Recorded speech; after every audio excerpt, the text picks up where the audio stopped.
صل على محمد وعلى آل محمد إبراهيم وعلى آل إبراهيم مجيد اللهم بارك على محمد اللهم رب هذا الصحيح وبعث مقاما محمودا نزيها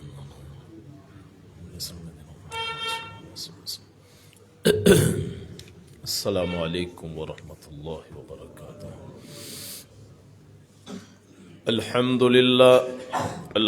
للہ نحمده ونستعینه ونستغفره ونؤمن به ونتوکل علیہ ونعوذ باللہ من شرور انفسنا ومن سیئات اعمالنا من يهده الله فلا مضل له ومن يضلله فلا هادي له ونشهد أن لا إله إلا الله وحده لا شريك له ونشهد أن محمدا عبده ورسوله اللهم صل على محمد وعلى آل محمد كما صليت على إبراهيم وعلى آل إبراهيم إنك حميد مجيد اللهم بارك على محمد وعلى آل محمد كما باركت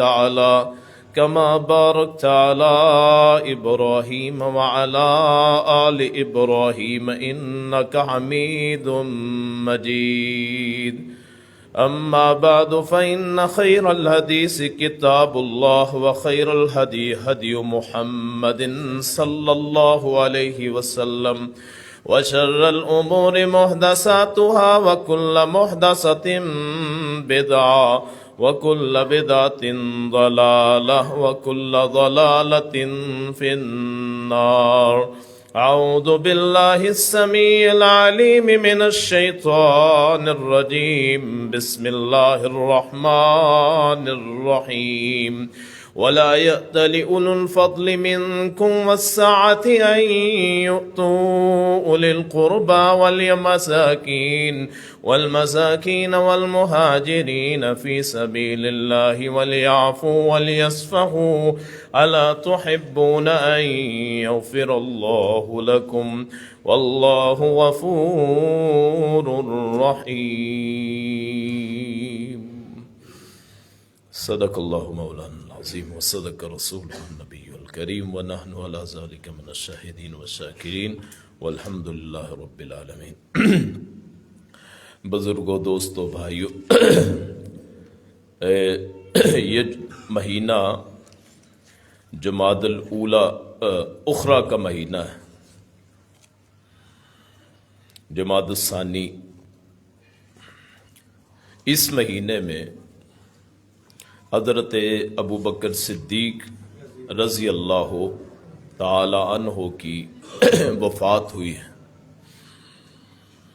آپ صحابی رسول بھی ہیں، خلیفہ اول ہیں، اور یہ واحد صحابی ہیں جنہوں نے آپ کے مصلی پہ آپ کی موجودگی میں بلکہ آپ کے حکم پہ 17 نمازیں وہ ادا کی ہیں، پڑھائی ہیں مسلمانوں کو۔ اتنے عظیم صحابی ہیں اور اتنے عظیم انسان ہیں، آپ کے بچپن کے دوست ہیں نبی کائنات صلی اللہ علیہ وسلم کے۔ آپ صلی اللہ علیہ وسلم نے ارشاد فرمایا کہ میں نے جسے بھی اپنی نبوت کی خبر دی اور اسلام کی دعوت دی، وہ کچھ نہ کچھ ہچکچایا، ذرا کوئی اعتراض یا شکوک و شبہات کا اظہار کیا، لیکن ابو بکر وہ آدمی ہے کہ جنہوں نے ذرا بھی ہچکچاہٹ کا مظاہرہ نہیں کیا۔ آپ نے اپنی وفات سے پہلے جب مسجد نبوی میں گھروں کے دروازے کھلتے تھے، کھڑکیاں، دروازے لوگوں کے گھروں کے ساتھ تھی، یہ نہیں تھی کہ علیحدہ مسجد ہوتی، مسجد کے ساتھ ہی لوگوں کے گھر تھے، ایسے مسجد میں لوگوں کے دروازے کھلتے تھے۔ کھڑکیاں بند ذرا کر دیں۔ مسجد نبوی میں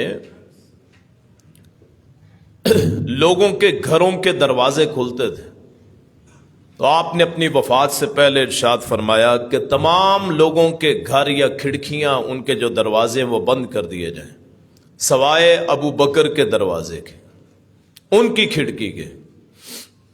آپ نے ارشاد فرمایا کہ میں نے ہر بندے کے حقوق پورے کر دیے، جس بندے نے مجھ پہ کوئی احسان کیا میں نے اس کا بدلہ دے دیا، سوائے ابو بکر کے کہ اس کا بدلہ صرف اللہ ہی دے سکتا ہے۔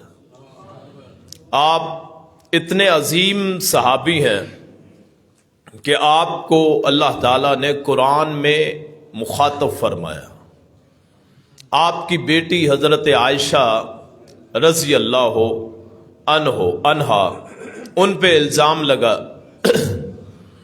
اور الزام لگانے والوں میں ابو بکر صدیق رضی اللہ عنہ کی خالہ کا بیٹا بھی تھا، مستہ بن اساسہ۔ ابو بکر ان پہ خرچ کیا کرتے تھے، اس مستہ پہ، لیکن لوگوں کی باتوں میں آ کے اس مستہ نے حضرت عائشہ پہ الزام لگا دیا۔ اب بیٹی پہ کوئی الزام لگائے اور آدمی غیرت والا ہو، یا تو مار دے گا یا مر جائے گا۔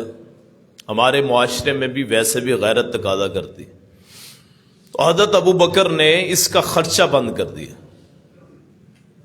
کہ میں تجھے خرچہ نہیں دوں گا، قسم اٹھا لی کہ اللہ کی قسم مستہ کا میں نے آج کے بعد خرچ نہیں دینا، یہی کفالت کرتے تھے۔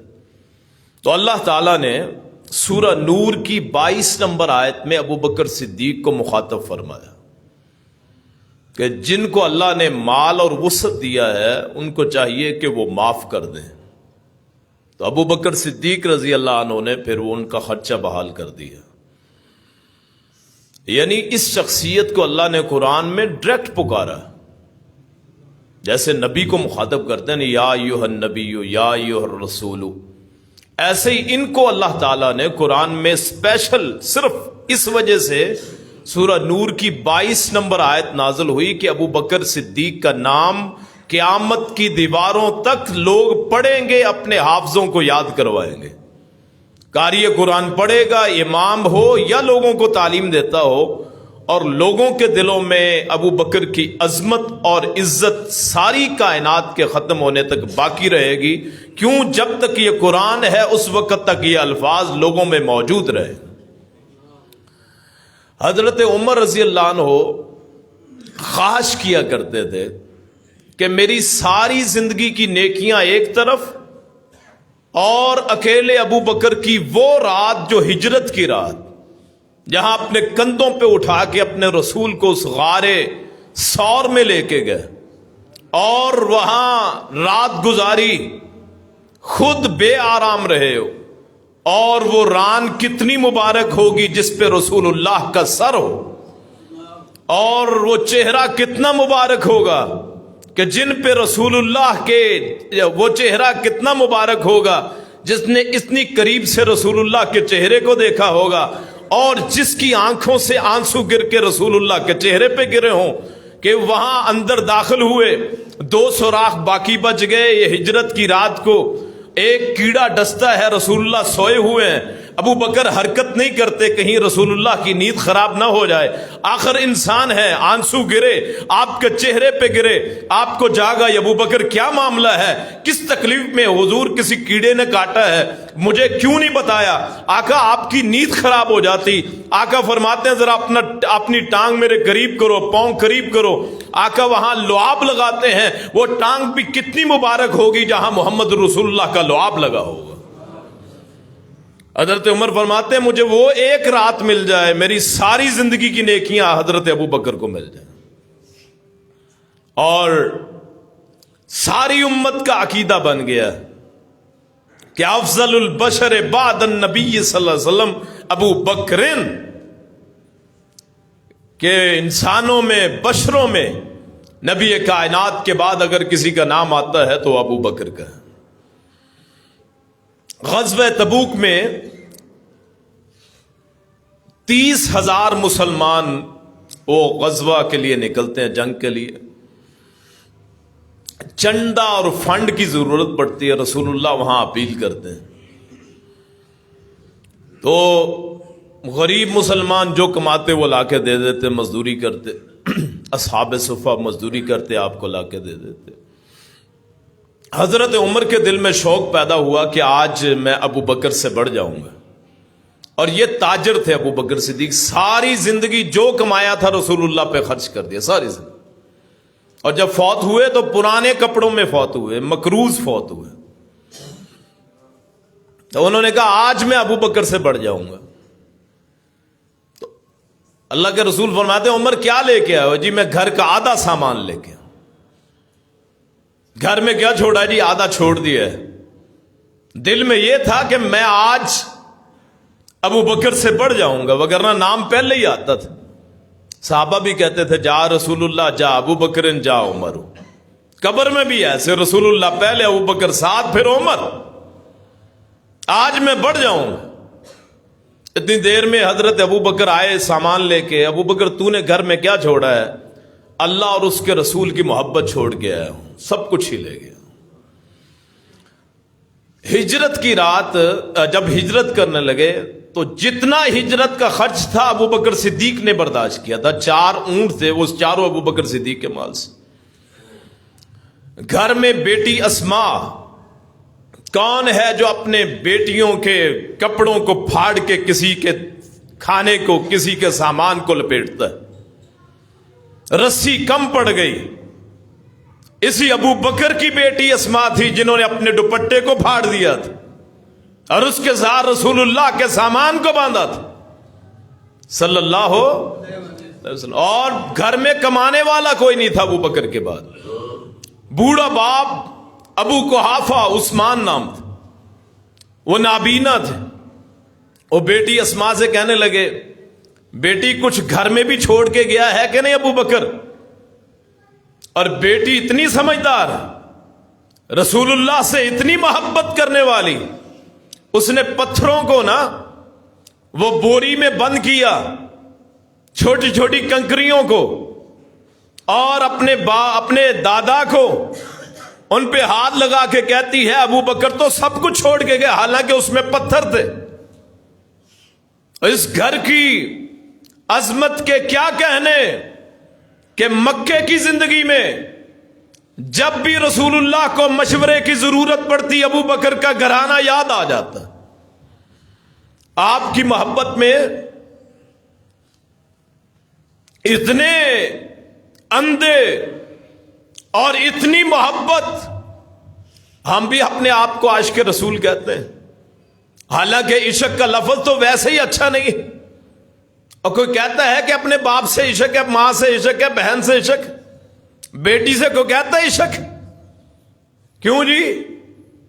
کوئی کہے مجھے اپنی ماں سے عاشق، میں اپنی ماں کا عاشق. کوئی کہے بہن کا عاشق، کوئی کہے اپنی بہن کا عاشق، بیوی کا عاشق بھی نہیں کہتے. اور ہم کتنے گئے گزرے ہیں جس لفظ کو ہم اپنے احترام کے رشتوں کے لائق نہیں سمجھتے، اس لفظ کو جناب رسول اللہ سے جوڑ دیا ہم جی عاشق رسول. اور میرا چیلنج، یہ قرآن ہے، پوری احادیث رسول، یہ کیمرہ بھی لگا ہوا ہے. پورے معاشرے کو کسی ایک حدیث میں، کسی ایک روایت میں، اس قرآن کی کسی ایک آیت میں عشق کا لفظ ہو، کسی صحابی نے کہا ہو، پھر بھی ہم ماننے کے لیے تیار ہیں. وہ لفظ جو نہ حدیث میں نہ قرآن میں ہے، اسے کو لوگ بڑا محبوب اور محترم سمجھتے. ابو بکر سے بڑا محب کون ہوگا؟ لیکن کبھی اپنے ساتھ کے ساتھ عاشق رسول کا لفظ استعمال نہیں کیا. اپنے ان الفاظ پہ غور کریں جی، عاشق رسول، علامہ اقبال عاشق رسول. اور وہ جو بے حیائی کے لیے، زناکاری کے لیے استعمال ہوتا ہے، ناجائز لفظ وہ رسول اللہ کے ساتھ لگاتے. تو جب بھی مشورے کی ضرورت پڑتی ابو بکر کے ساتھ. ایک دن آپ کو لوگ مارنے آئے رسول اللہ صلی اللہ علیہ وسلم کو، تو ابو بکر سامنے ہو، مار مار کے لہو لہان کر دیا. رسول اللہ گھر چلے گئے. خاندان والوں کو پتہ چلا بنو تیم یہ خاندان تھا, تو اٹھا کے گھر لائے. ہوش آئی تو پوچھنے لگے طبیعت کیسی ہے؟ وہ کہتے ہیں جناب رسول اللہ کیسے ہیں, رسول اللہ کیسے ہیں صلی اللہ علیہ وسلم. اور رسول اللہ کے زندگی کے 2 سفر ہیں. آج کوئی گالی دے ابو بکر کو, رسول اللہ کی زندگی کے 2 سفر, ایک ہجرت کا سفر ہے, ایک معراج کا سفر. زندگی میں 2 ہی سفر ہیں, اور تو سفر ہی کوئی نہیں. معراج کے سفر میں آسمان کا فرشتوں کا سردار جبریل ساتھ, اور ہجرت کے سفر میں ساری امت کے سب سے بڑے ابو بکر ساتھ. اپنا خاندان بھی تھا, کو پیچھے چھوڑ دیے, کو پہلے بھیج دیے. کسی کو کہا حبشہ ہجرت کر جاؤ. اب ہجرت کا حکم آیا, جناب عمر بھی ہجرت کر گئے, باقی آپ کے صحابہ بھی ہجرت کر گئے. حضرت عائشہ کہتی ہیں کہ دوپہر کا وقت تھا, تو نبی کائنات صلی اللہ علیہ وسلم نے سر لپیٹا ہوا اور منہ چھپایا ہوا تو ہمارے گھر تشریف لائے. کہنے لگے ابو بکر مجھے ہجرت کا حکم ملا, آقا میں کیا کروں؟ تو میرے ساتھ جائے گا, انتظام کر. اور یہ دونوں نکلتے ہیں, اور ان کی اہمیت اتنی ہے ابو بکر رضی اللہ عنہ کی کہ کافر اعلان کرتے ہیں جو ابو بکر کو لائے یا رسول کو لائے 100 اونٹ ملیں گے. دونوں ایک ہی سمجھتے تھے.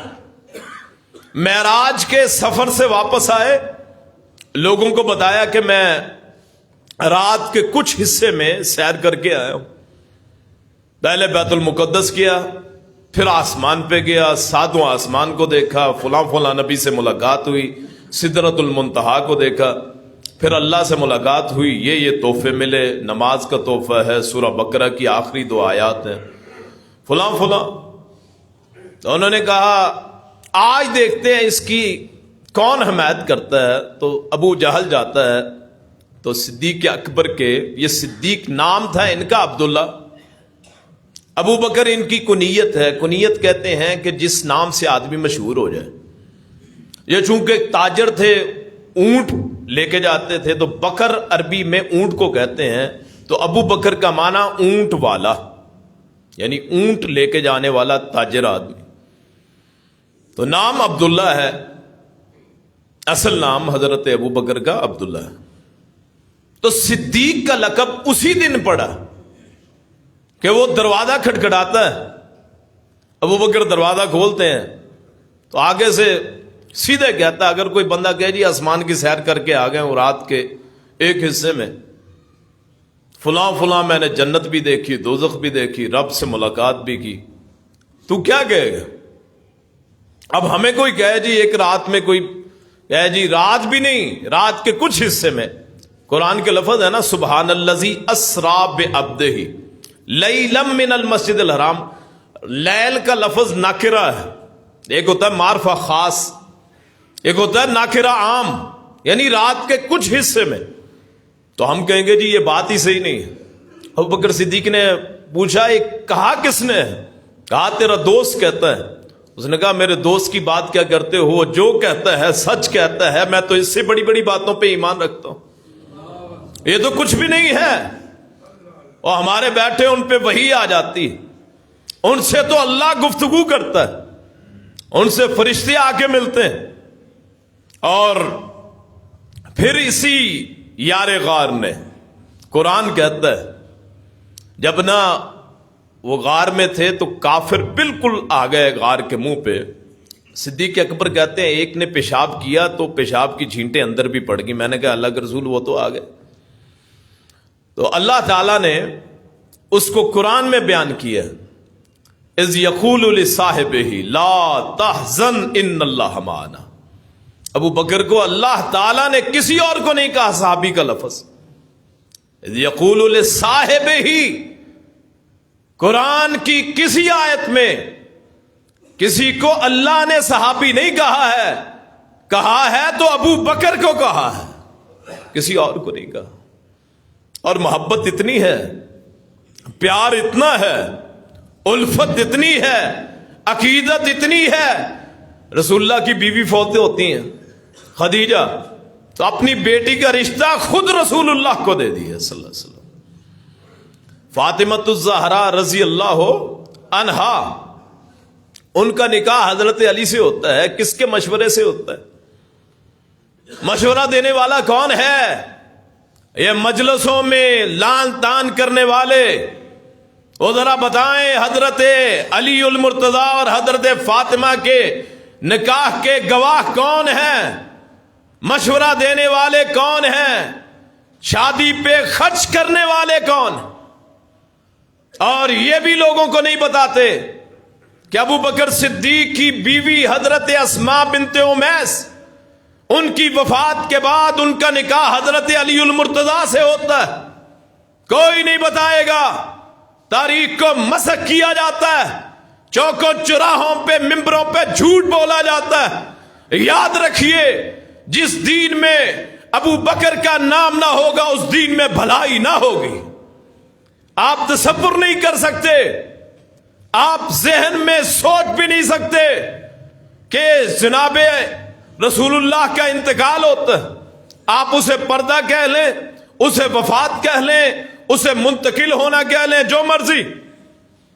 3 فتنے کھڑے ہوتے ہیں. کون ہے جو ان تینوں فتنوں کا مقابلہ کرتا ہے؟ ایک عرب والے مرتد ہو جاتے ہیں، جھوٹے نبی پیدا ہوتے ہیں، مسیلمہ کذاب، اسود عنسی، اور لوگ کہتے ہیں ہم مال کی زکوٰۃ نہیں دیں گے. صدیق اکبر کھڑے ہوئے، اور چوتھا محاذ ہے جنگ غزوہ موتا کے شہداء کا بدلہ.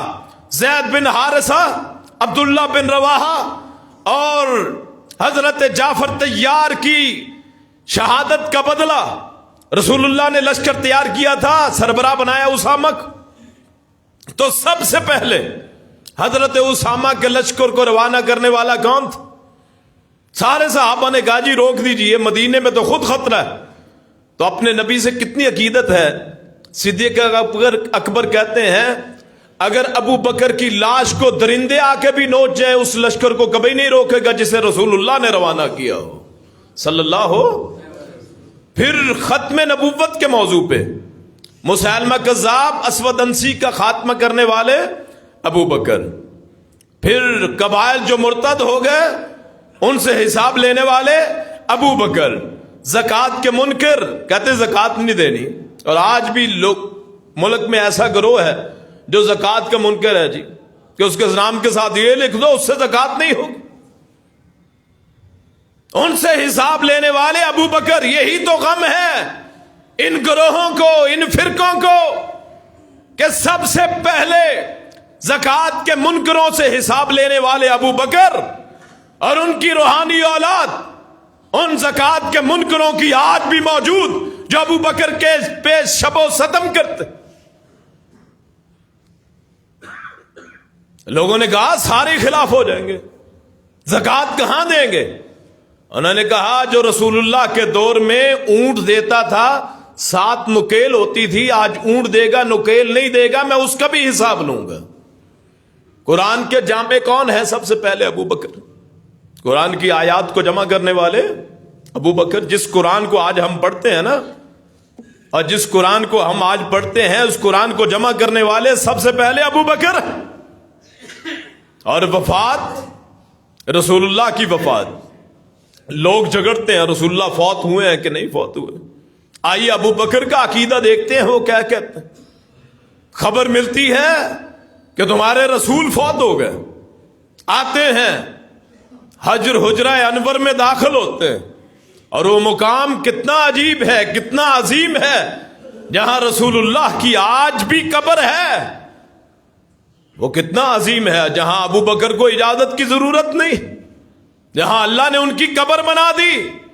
رسول اللہ فرماتے ہیں قیامت کو میں اٹھوں گا، میری ایک طرف ابو بکر ہوں گے، ایک طرف عمر ہوں گے، یہ میرے ساتھ ہوں گے. قبر کا ساتھی، حشر کا ساتھی، ہجرت کا ساتھی، دنیاوی محفلوں کا ساتھی.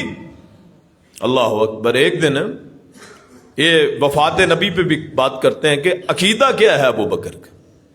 حضرت عمر اور حضرت ابو بکر میں تلخی ہو جائے گی، آپس میں تلخی ہو گئی تو حضرت ابو بکر صدیق کا چہرہ سرخ ہو گیا تو رسول اللہ اٹھ کے چل دیے. تو آپ فرمانے لگے صحابہ کو، یہ جس شخص کو تم برا کہتے ہو یہ اس وقت کا میرا ساتھی ہے جب تم سب ساتھ چھوڑ گئے تھے. جب لوگوں نے مار روک لیا تھا اس نے کہا رسول اللہ خرچ کیے، کہاں خرچ کرنا ہے میں دیتا ہوں. یہ وہ ہے جس نے مسجد نبوی کی جگہ خرید کے دی ہے. میرے اس دوست کو آج ناراض کرو گے، اس کو ناراض کرو گے تو اللہ کو ناراض کرو گے. حضرت عمر جا کے معافی مانگتے ہیں کہ ابو بکر آپ ہم سے غلطی ہو گئی. رسول اللہ کی وفات کی خبر ملتی ہے تو حجرے میں داخل ہوتے ہیں، آپ کا کپڑا ہٹاتے ہیں، چہرے کا بوسہ لیتے ہیں. یہ رفیق حیات ہے، ساری زندگی کا ساتھ رہا ہے، اللہ کے پاس جا رہا ہے، آنکھوں میں آنسو. باہر نکلتے ہیں، مسجد نبوی میں آتے ہیں، مجمع لگا ہوا ہے. عمر بن خطاب کھڑے جو کہیں محمد فوت ہو گئے میں اس کی گردن اتار دوں. ادھر یہ کھڑے ہوتے ہیں من کان منکم یعبد محمدا فإن محمدا قد مات ومن یعبد اللہ فإنہ حی لا یموت ما محمد الا رسول قد خلت من قبلہ الرسل افإن مات او قتل انقلبتم علی اعقابکم ومن ينقلب علی عقبیہ فلن یضر اللہ شیئا. ابو بکر کا عقیدہ ہے. عمر بیٹھ جاتے ہیں. کیوں؟ اس کی بات پہ اعتراض ہو ہی نہیں سکتا. یہ رسول اللہ کا ساتھی ہے. یہ کہتے ہیں جو اللہ کی عبادت کرتا ہے اللہ زندہ ہے، موجود ہے، کبھی نہیں مرے گا. اور جو محمد کی عبادت کرتا تھا محمد صلی اللہ علیہ وسلم فوت ہو چکے ہیں. ابو بکر کا عقیدہ ہے محمد رسول اللہ فوت. قد مات بخاری کے لفظ صحیح لفظ. آج لوگ کیا سمجھتے ہیں؟ ابو بکر کا عقیدہ ہے محمد رسول اللہ یہ دنیا گزار کے اللہ کے پاس جا چکے، آپ زندہ نہیں ہیں، ہم زندہ ہیں. آپ اللہ کے پاس چلے گئے، فوت ہو گئے. اور پھر آپ کی لاش مبارک جسد اطہر مقدس جسم، پاکیزہ جسم گھر میں پڑا ہے. ادھر پتہ چلا جی انصار ایک مجلس کر رہے کہ ایک خلیفہ ہم میں، ایک خلیفہ قریش میں. یہ انصار مدینے والے ہیں، قریشی وہاں سے مکے سے آئے. ایک خلیفہ ہم میں، ایک خلیفہ ان میں. تو ابو بکر وہاں پہنچتے ہیں. انہوں نے کہا تم میں وزیر ہوں گے، حکمران ہم میں سے ہوں گے، آؤ عمر کی بیعت کر لو. عمر ہاتھ پکڑتے ہیں، ابو بکر کی بیعت کر لو. سارے اٹھتے ہیں، ساری بیعت کرتے.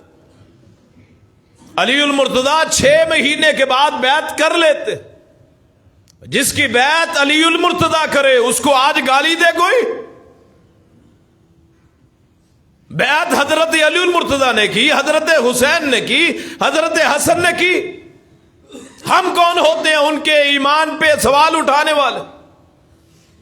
ایک دن مسجد سے نکلے تو حضرت حسن کو دیکھا، اپنے سر پہ اٹھا لیے، یہاں گندوں پہ بٹھا لیے. شبیہم بالنبی لا شبیہم بعلی. محمد کے ساتھ مشابہت رکھتا ہے، علی سے مشابہ نہیں ہے. اور علی ہنس رہے تھے، وہ کبھی اعتراض ہی نہیں کیا.